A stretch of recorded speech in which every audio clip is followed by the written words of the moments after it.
AJP. Épargne, retraite, assurance emprunteur, prévoyance, santé. AJP propose des solutions qui répondent aux besoins essentiels de la vie. Protection de la famille, de l'activité professionnelle, du patrimoine, des emprunts et préparation de la retraite.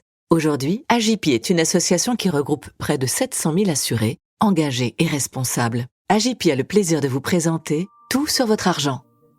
Bonjour, bienvenue dans Tout sur votre argent, le podcast qui vous aide à gérer au mieux votre argent. Pour cette 5e saison, on vous propose un hors-série spécial Finances responsables.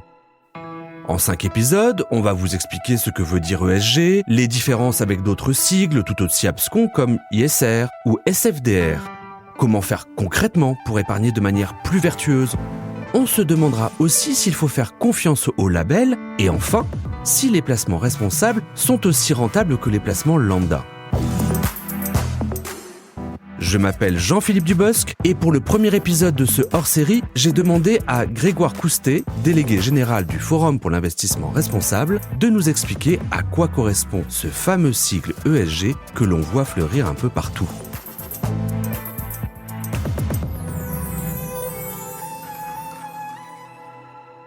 Grégoire Coustet, bonjour. Bonjour. Quand est apparu, Grégoire, pour la première fois le sigle ESG ? C'est intéressant que vous me posiez cette question parce que pour moi, c'est une découverte assez récente finalement. L'origine de ces 3 lettres qu'on utilise quand même pourtant beaucoup dans la finance responsable. C'est une création qui est assez récente, qui date de 2004 et qui est revendiquée par un Britannique qui travaillait pour les Nations Unies dans la perspective d'un rapport assez important dans le domaine de la finance responsable qui s'appelle le rapport Freshfield et qui a été publié l'année suivante. Et c'est lui qui a un peu gravé dans le marbre cette critériologie E, S et G.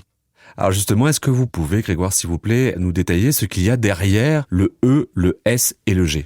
Alors le E, environnement, le S, social, souvent sociétal, et le G de gouvernance ou de bonne gouvernance. Alors, c'est une série de critères qu'on va regarder avant de prendre une décision d'investissement dans la finance responsable qui permettent de qualifier des entreprises dans lesquelles on souhaite effectivement investir sur la base de ces critères. Donc, critères environnementaux, on va regarder la politique de l'entreprise, typiquement sur la réduction des gaz à effet de serre, qui est un sujet très très clair lié au climat, mais aussi sur les pollutions, etc., etc. Donc ça, c'est pour le pilier environnemental. Après, il y a le pilier social, dans lequel on va beaucoup regarder notamment la relation qu'il peut y avoir avec les salariés, leur formation, la sécurité dans laquelle ils se trouvent au quotidien.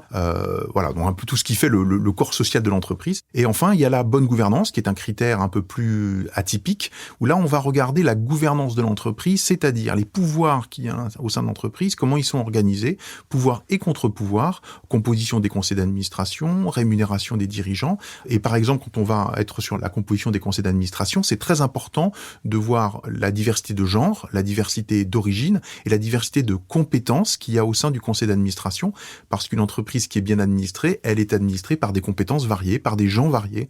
Et donc c'est très important pour un investisseur responsable de regarder aussi ce pilier de gouvernance. Pourquoi parle-t-on de critères extra-financiers ? Parce que dans un premier temps, l'investisseur regardait surtout les critères financiers. Et on s'est rendu compte que si on voulait que les entreprises soient durables, et donc adossées à ce concept de développement durable, il fallait les regarder sur d'autres types de critères.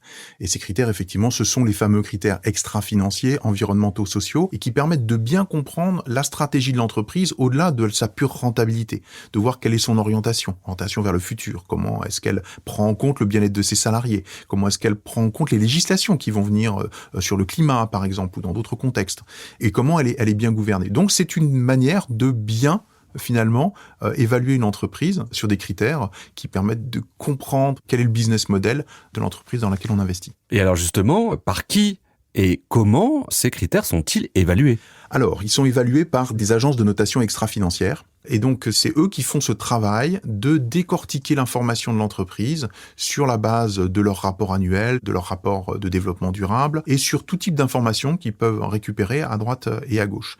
Les agences de notation extra-financière se basent essentiellement sur les documentations publiques qui sont données par les entreprises. D'où l'importance des réglementations. Il y en a eu plusieurs en France et il y en a une très importante qui est en train de se déployer au niveau européen en ce moment, qui demande finalement aux entreprises de reporter et de dire ce qu'elles font sous un certain nombre de critères. Et sur ce reporting qui est fait par les entreprises, les agences de notation extra-financière peuvent évaluer finalement comment se positionnent ces entreprises. Et c'est ça qui fait essentiellement la notation des agences.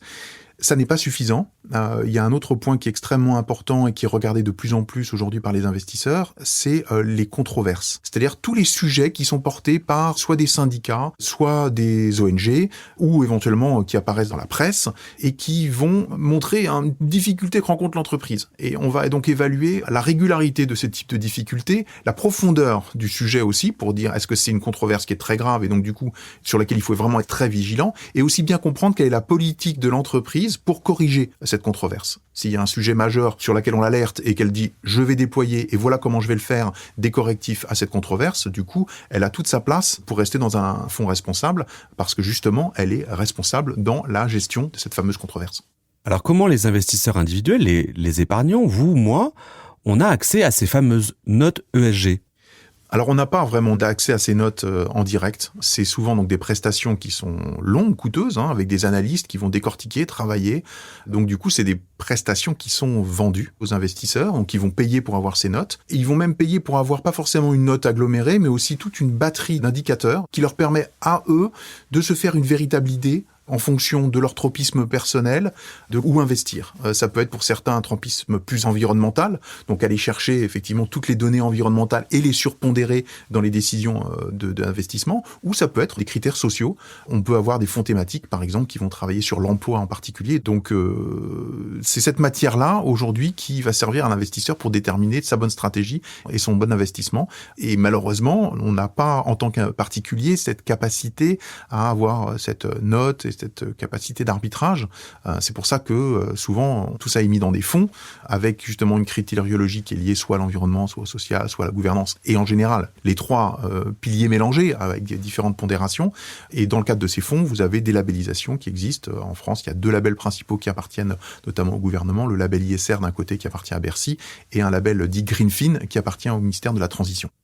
Alors justement, ces labels vont donner lieu à un autre épisode de ce spécial hors-série Finance responsable. Donc si je comprends bien, Grégoire, pour investir de manière responsable, le mieux c'est d'acheter des parts dans des fonds peut-être labellisés d'ailleurs, parce que si j'ai bien compris, acheter des sociétés en direct pour être sûr qu'elles sont vertueuses, c'est compliqué. Alors c'est plus compliqué en effet, ça n'est pas impossible, on peut se faire sa propre idée, il y a des gens qui achètent des titres en direct, qui donc ont plaisir à se renseigner, à connaître les entreprises, donc elles peuvent se faire leur propre vision. Néanmoins, c'est effectivement beaucoup plus simple de le confier à des professionnels qui ont des grilles d'analyse spécifiques, qui se font auditer dans le cadre des labels pour les obtenir. Néanmoins, il faut rester vigilant, y compris sur des produits labellisés, toujours bien regarder quelle est l'intention du fonds, quelles sont les promesses qu'il vous fait, pour choisir finalement quelque chose qui correspond à vos attentes spécifiques, environnementales, sociales, équilibrées, ou liées, pourquoi pas, aussi spécifiquement à la bonne gouvernance des entreprises. Merci beaucoup Grégoire pour toutes ces informations. Merci. Ce premier épisode de Tout sur votre argent, spécial finance responsable, est fini. S'il vous a plu, n'hésitez pas à mettre 5 jolies étoiles. Vous pouvez vous abonner pour être sûr de ne pas rater les prochains épisodes. Tout sur votre argent est une série de podcasts coproduite par Europe 1 et Tout sur mes finances, le média de tous les budgets. Elle est disponible sur europe1.fr, toutsurmesfinances.com et les principales plateformes d'écoute. Si vous avez des questions ou des commentaires sur cet épisode, ce hors-série ou le podcast en général, vous pouvez nous envoyer un message à l'adresse suivante, contact@toutsurvotreargent.com. À bientôt. C'était Tout sur votre argent avec AJP.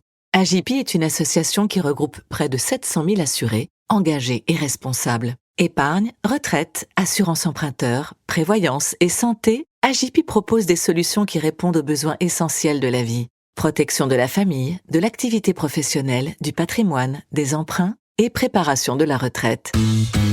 AJP. Retrouvez notre actualité sur ajp.com.